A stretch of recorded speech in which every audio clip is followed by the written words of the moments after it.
فرض کریں ہم ایک ایسے خاندان کو دیکھتے ہیں جہاں بظاہر سب کچھ بہت پرسکون ہے، مطلب کوئی اونچی آواز میں بات نہیں کرتا، سب کچھ بالکل ترتیب سے ہے۔ جی، بظاہر تو وہ ایک مثالی گھر لگتا ہے نا؟ ہاں، بظاہر مثالی لگتا ہے، لیکن اگر تھوڑا قریب سے دیکھا جائے تو محسوس ہوتا ہے کہ وہ خاموشی احترام کی نہیں ہے، بلکہ ایک اندیکھے خوف کی ہے۔ بالکل، ایک ایسا خوف جو بتاتا ہے کہ وہاں کوئی ایک شخص ہے جو ہر فیصلہ کر رہا ہے۔ بالکل یہی بات ہے، اور باقی سب محض سر ہلا رہے ہیں۔ ہمارے ہاں اکثر اس خاموشی کو اور اس مکمل تابع داری کو مثالی محبت یا ادب کا نام دے دیا جاتا ہے۔ جو کہ ایک بہت بڑی غلط فہمی ہے۔ یہ ادب نہیں، کچھ اور ہے۔ تو کیا واقعی ایسا ہے؟ مطلب کیا کسی ایک انسان کا دوسرے پر اس حد تک غلبہ ہونا فطری ہے؟ آج کے اس تفصیلی جائزے میں ہم جس موضوع کی گہرائی میں جا رہے ہیں وہ دراصل ان رشتوں کے اندر چھپے اسی طاقت کے کھیل پر ہے، اور اس کے نتیجے میں پیدا ہونے والے بگاڑ کو سمجھنے کے بارے میں ہے۔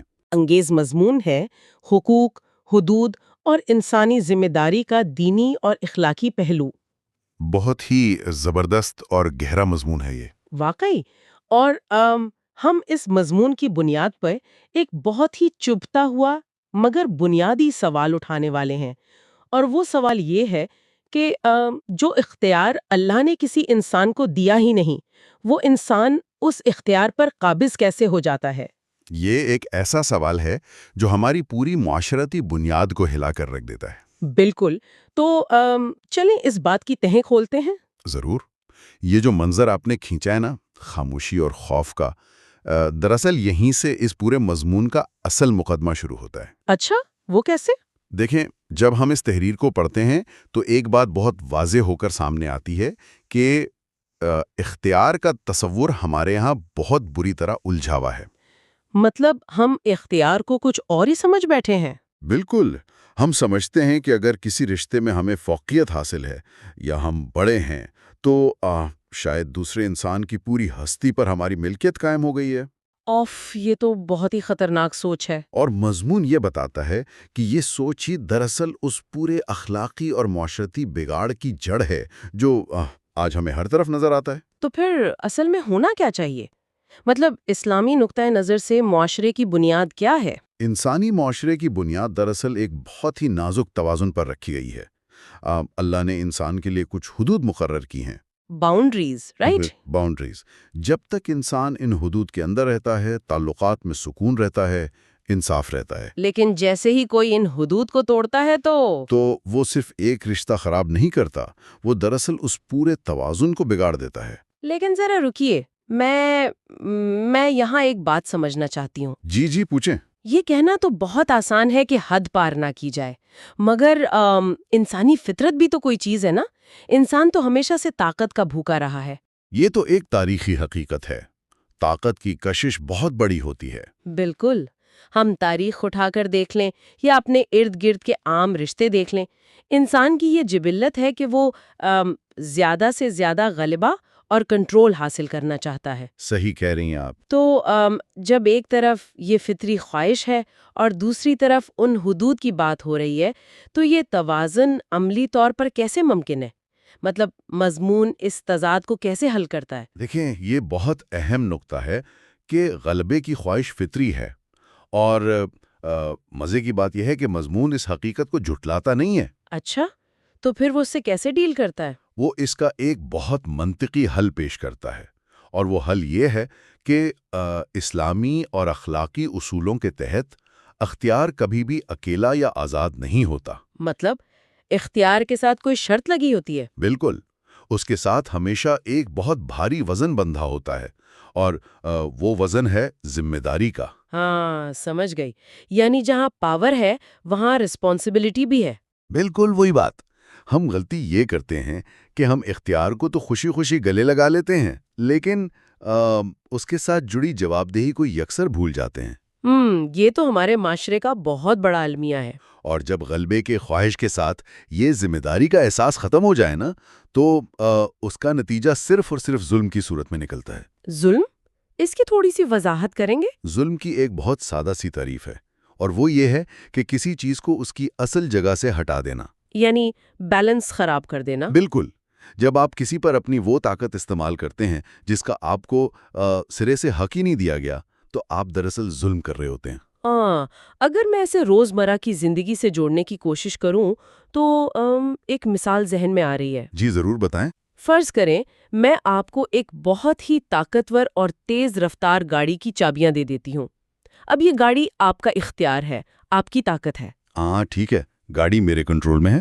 جی، لیکن اس گاڑی کو سڑک پر لانے کے ساتھ ہی کچھ ٹریفک کے قوانین بھی لاگو ہو جاتے ہیں. بالکل، ٹریفک سگنلز، سپیڈ لیمٹس، یہ سب. اب اگر آپ کہیں کہ گاڑی تو میری ہے، میں جس سپیڈ پر چاہوں چلاؤں اور جس اشارے کو چاہوں توڑ دوں، تو ظاہر نتیجہ کیا ہوگا؟ نتیجہ تو پھر صرف ایکسیڈنٹ اور تباہی ہوگا. بالکل تباہی. اور مزے کی بات یہ ہے کہ وہ تباہی صرف میری ذات تک محدود نہیں رہے گی. یہی تو اصل پوائنٹ ہے. ہاں، میں اس سڑک پر چلنے والے دوسرے معصوم لوگوں کی زندگیاں بھی خطرے میں ڈال دوں گا. بالکل ایسا ہی ہے. اور وہ ٹریفک قوانین دراصل وہ حدود ہے جن کی بات ہمارا آج کا مضمون کر رہا ہے. زبردست تشبیہ دی آپ نے. وہ قوانین مجھ سے میری گاڑی چلانے کا مزہ یا میرا اختیار چھیننے کے لیے نہیں بنائے گئے. جی، بلکہ اس لیے بنائے گئے ہیں تاکہ آپ اور دوسرے لوگ محفوظ رہ سکیں. اسی طرح مذہب اور اخلاقیات نے جو حدود مقرر کی ہیں نا، وہ انسان کے اختیار کو سلب کرنے کے لیے نہیں ہے. تو پھر ان کا مقصد کیا ہے؟ ان کا مقصد اس طاقت کو ایک تعمیری رخ دینا ہے. جب کوئی شخص سمجھتا ہے کہ اس کا اختیار مطلق ہے، یعنی اس پر کوئی چیک اینڈ بیلنس نہیں ہے. جی کوئی روک ٹوک نہیں ہے، تو وہ دراصل اس ڈرائیور کی طرح ہے جو بند آنکھوں سے فل سپیڈ میں گاڑی دوڑا رہا ہے. اور اسے لگتا ہے کہ وہ آزاد ہے. ہاں، اسے آزادی کا وہم ہوتا ہے، لیکن حقیقت میں وہ کسی بھی لمحے خائی میں گر سکتا ہے. یہ بات نظریاتی طور پر تو بہت معقول لگتی ہے، مگر چلیں اب اسے ایک ایسی عملی اور حساس مثال پر لاگو کرتے ہیں جس کا ہم سب اپنی زندگی میں تجربہ کرتے ہیں. جی، کس رشتے کی بات کر رہی ہیں آپ؟ ایک ایسا رشتہ جہاں یہ تمام نظریات آ کر ایک بہت مشکل امتحان میں پڑ جاتے ہیں.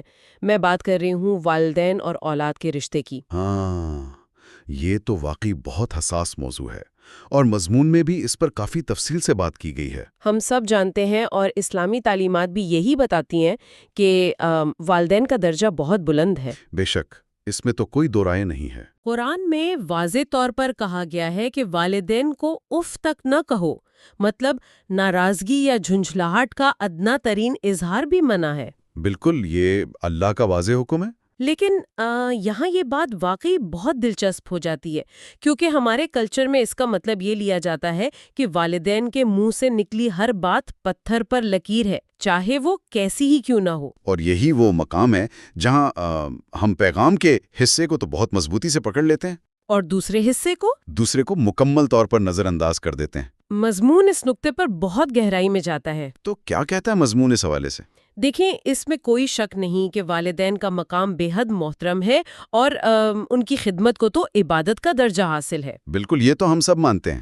لیکن سوال یہ ہے کہ کیا اس بلند مقام کا مطلب یہ ہے کہ انہیں اپنی اولاد کی پوری ہستی پر ایک مطلق العنان یا ایبسولوٹ کنٹرول مل گیا ہے؟ یہ ایک بہت چبھتا ہوا سوال ہے. کیا انہیں یہ حق مل گیا ہے کہ وہ اولاد کے جائز حقوق دبا دیں، ان کی ضروریات کو نظر انداز کریں، یا پھر اپنی طاقت کے زوم میں ان پر جذباتی یا جسمانی ظلم کریں؟ بالکل، اور مضمون قطعی طور پر اس کی نفی کرتا ہے. اسلام نے اگر اولاد کو ادب کا پابند کیا ہے تو والدین کو بھی تو شفقت، انصاف اور حدود کا پابند کیا ہے نا. مطلب اختیار کا ہرگز یہ مطلب نہیں ہے کہ اولاد والدین کی ملکیت بن گئی ہے. 100% ملکیت کا تصور ہی غلط ہے. مجھے آپ کی اس بات پر تھوڑا سا چیلنج کرنے دے. جی بالکل کریں. یہ جو بات آپ نے کہی کہ اختیار کا مطلب ملکیت نہیں، یہ سننے میں تو بہت اچھی لگتی ہے، لیکن ہمارے معاشرتی ڈھانچے میں عملی طور پر کیا ہوتا ہے؟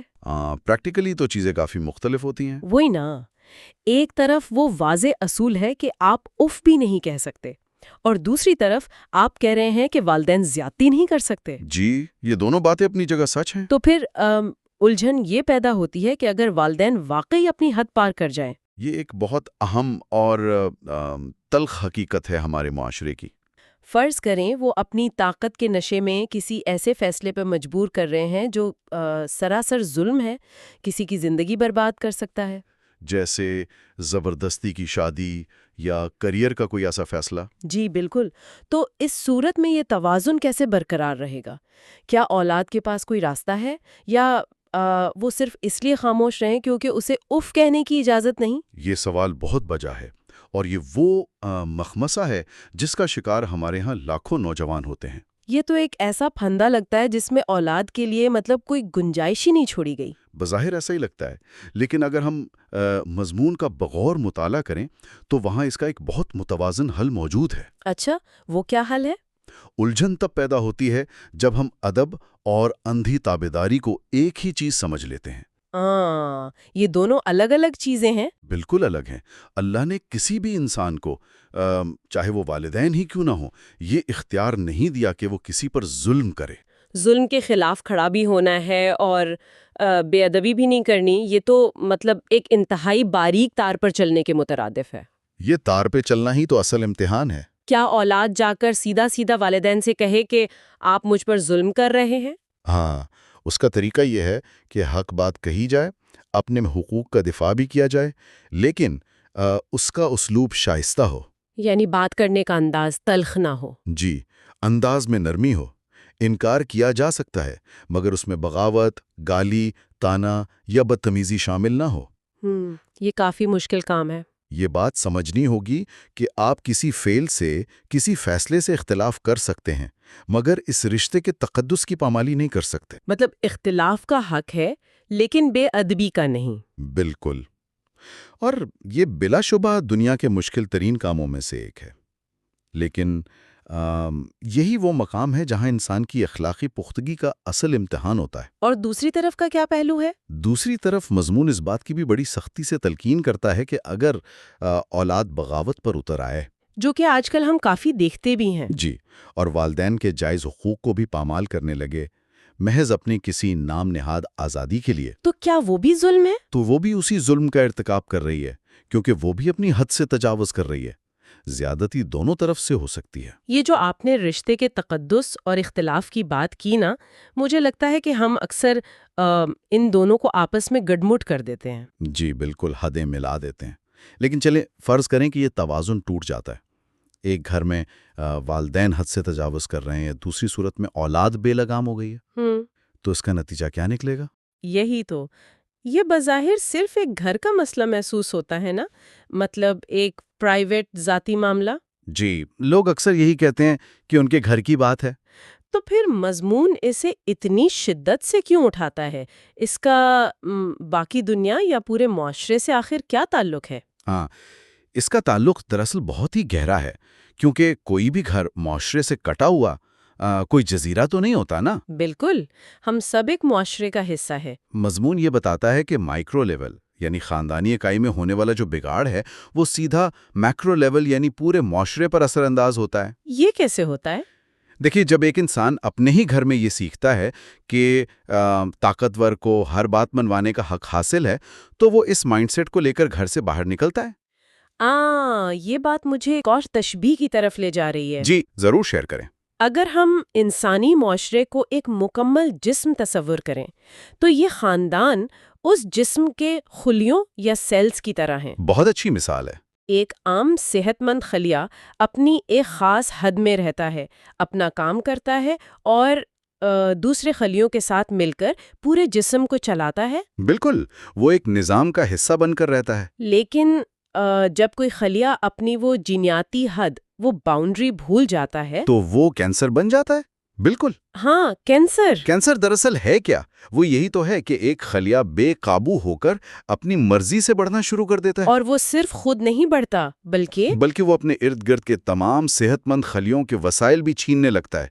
وہ خود کو اس پورے جسم کا مالک سمجھنے لگتا ہے، اور اس کا نتیجہ کیا ہوتا ہے؟ پورا کا پورا جسم بیمار پڑ جاتا ہے۔ یہ بہت خوفناک مگر بالکل درست تصویر کشی ہے اس صورتحال کی۔ اس کا مطلب ہے کہ جب گھر میں ایک باپ شوہر یا کوئی بھی طاقتور فرد خود کو اس گھر کا مطلق مالک سمجھ کر اپنے فیصلے تھوپنے لگتا ہے تو وہ اس گھر کو ایک کینسر زدہ خلیے میں بدل دیتا ہے۔ بالکل۔ اور پھر اس گھر سے جو بچے نکل کر معاشرے میں جائیں گے وہ کیا کریں گے؟ وہ بھی وہی پیٹرن دہرائیں گے۔ یا تو وہ دبے ہوئے، احساس کمتری کے مارے ہوئے لوگ ہوں گے جو ہر طاقتور کے سامنے جھک جائیں گے۔ جی، ان میں اعتماد ہی نہیں ہوگا۔ یا پھر وہ موقع ملتے ہی ویسے ہی ظالم بن جائیں گے، کیونکہ انہوں نے بچپن سے یہی سیکھا ہے کہ رشتوں کا مطلب صرف اور صرف طاقت کا استعمال ہے۔ اور یہی وہ معاشرتی بگاڑ ہے جس کی نشاندہی اس مضمون میں بار بار کی گئی ہے۔ تو یہ صرف گھر تک محدود نہیں رہتا؟ بالکل نہیں۔ جب حدود پامال ہوتی ہیں تو لوگ دفتروں میں، بازاروں میں اور سڑکوں پر بھی اسی رویے کا مظاہرہ کرتے ہیں۔ مطلب وہ باس اور ایمپلائی والا رشتہ؟ جی، ایک افسر اپنے ماتحت کے ساتھ وہی رویہ رکھتا ہے جو اس نے اپنے گھر میں ایک مطلق العنان سرپرست کو رکھتے دیکھا ہوتا ہے۔ وہ سمجھتا ہے کہ کرسی پر بیٹھنے کا مطلب ماتحت انسان کی تذلیل کا لائسنس مل جانا ہے۔ بالکل۔ دوسری طرف اگر حدود کا احترام کیا جائے تو معاشرے میں ایک بہت خوبصورت توازن پیدا ہوتا ہے۔ یعنی وہ حدود ہمارے ہی فائدے کے لیے ہیں۔ بے شک، اللہ نے جو حدود مقرر کی ہیں، جیسا کہ مضمون بار بار یاد دلاتا ہے، وہ انسان کی اپنی بھلائی اور اس کے ذہنی سکون کے لیے ہے۔ وہ حدود دراصل انسان کو کھائی میں گرنے سے بچانے والی باڑ کا کام کرتی ہیں۔ یعنی وہ باڑ ہمیں قید کرنے کے لیے نہیں لگائی گئی، بلکہ اس لیے لگائی گئی ہے کہ ہم اندھیرے میں چلتے ہوئے کسی کھڈے میں نہ جا گریں۔ بالکل صحیح سمجھے آپ۔ اگر ہم اس پوری بحث کو سمیٹنے کی کوشش کریں تو ان تمام دلائل، ماخذوں اور تجزیوں کا نچوڑ کیا نکلتا ہے؟ نچوڑ تو بہت واضح ہے۔ مطلب اس سارے جائزے کا مقصد محض کوئی فلسفیانہ یا فکری بحث تو نہیں تھا نا؟ اس کا کوئی تو عملی پہلو ہے جو ہماری روزمرہ کی زندگی پر لاگو ہوتا ہے۔ اس کا سب سے بڑا اور اہم عملی سبق یہی ہے کہ انسان کو اپنی حیثیت کا صحیح ادراک ہونا چاہیے۔ اپنی حیثیت پہچاننا۔ جی، کوئی بھی انسان وہ اختیار کسی دوسرے پر استعمال نہیں کر سکتا جو اسے سرے سے عطا ہی نہیں کیا گیا۔ تو پھر حقیقی اختیار کیا ہے؟ حقیقی اور باوقار اختیار صرف وہ ہے جس کی بنیاد انصاف پر ہو، اخلاقیات پر ہو، اور جس کے اندر یہ خوف ہو کہ مجھے اس طاقت کے استعمال کا حساب بھی دینا ہے۔ جواب دہی کا احساس۔ بالکل۔ جب انسان یہ سمجھ لیتا ہے نا کہ میرا اختیار میری ملکیت نہیں بلکہ ایک امانت ہے، تو اس کے رویے میں خود بخود نرمی اور عاجزی آ جاتی ہے۔ وہ اپنے دائرے کو پہچان لیتا ہے۔ وہ اپنے دائرے اور اپنی حدود کو پہچانتا ہے، اور یہی پہچان ایک پرسکون زندگی کی اصل بنیاد ہے۔ یہ اصول ہر اس جگہ لاگو ہوتا ہے جہاں ایک انسان کا دوسرے انسان سے تعلق ہے۔ اور یہ سمجھنا آج کے دور میں شاید پہلے سے بھی زیادہ ضروری ہو گیا ہے۔ جی، وہ کیوں؟ کیونکہ اور یہ ایک ایسا پہلو ہے جو اس ساری گفتگو کو سننے کے بعد میرے ذہن میں ابھرتا ہے۔ پرانے وقتوں میں تو شاید جبر بہت واضح ہوتا تھا۔ مطلب ڈنڈے کے زور والا جبر؟ آج کے جدید دور میں صورتحال بہت مختلف اور بہت پیچیدہ ہو چکی ہے۔ آج کل اختیار مسلط کرنے کے لیے جسمانی طاقت کا استعمال اتنا نہیں ہوتا جتنا نفسیاتی کھیلوں کا ہوتا ہے۔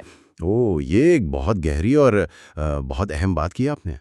آج کل ظلم واقعی بہت خاموشی سے ہوتا ہے۔ بالکل۔ جسے ہم نفسیاتی دباؤ یا سائیکولوجیکل مینیپولیشن کہتے ہیں، وہ تو آج کے دور کا سب سے خطرناک ہتھیار بن چکا ہے۔ اور یہ نظر بھی نہیں آتا۔ اس میں ہوتا یہ ہے کہ ایک انسان دوسرے کو اس حد تک ذہنی طور پر مفلوج کر دیتا ہے کہ وہ دوسرا انسان اپنی مرضی، اپنی سوچ اور اپنے حقوق خود ہی اپنے ہاتھوں سے قربان کر دیتا ہے۔ اور اس سے بھی زیادہ ہولناک بات یہ ہے کہ اس جذباتی کنٹرول اور اس نفسیاتی دباؤ کو اکثر بہت خوبصورتی سے محبت، فکر یا تمہارے ہی بھلے کے لیے جیسے الفاظ کا لبادہ پہنا دیا جاتا ہے۔ اور یہی سب سے بڑا دھوکہ ہے۔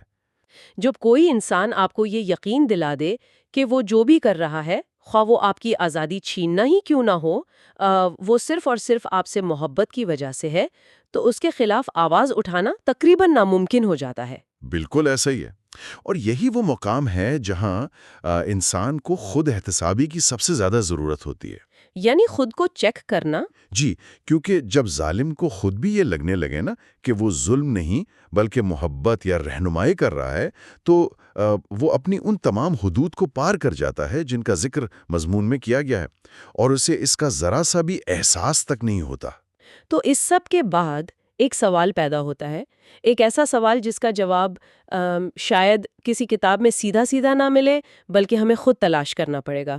جی، وہ کیا سوال ہے؟ اگر یہ مان لیا جائے کہ کوئی انسان وہ اختیار نہیں لے سکتا جو اسے دیا نہیں گیا، تو ہم اپنے روزمرہ کے رشتوں میں یہ کیسے غیر جانبداری سے طے کر سکتے ہیں کہ ہم کب تک صرف ایک مخلصانہ رہنمائی کر رہے ہیں اور کب ہم اس باریک حد کو پار کر کے محبت کی آڑ میں ایک ایسا مطلق اختیار استعمال کرنے لگ گئے ہیں جس کا ہمیں دراصل کوئی حق نہیں دیا گیا؟ واقعی یہ بہت سوچنے کی بات ہے۔ یہ ایک ایسا سوال ہے جس پر ہم سب کو اکیلے میں بیٹھ کر ضرور غور کرنا چاہیے۔ آج کی اس نشست میں ہمارے ساتھ جڑنے کا بہت شکریہ۔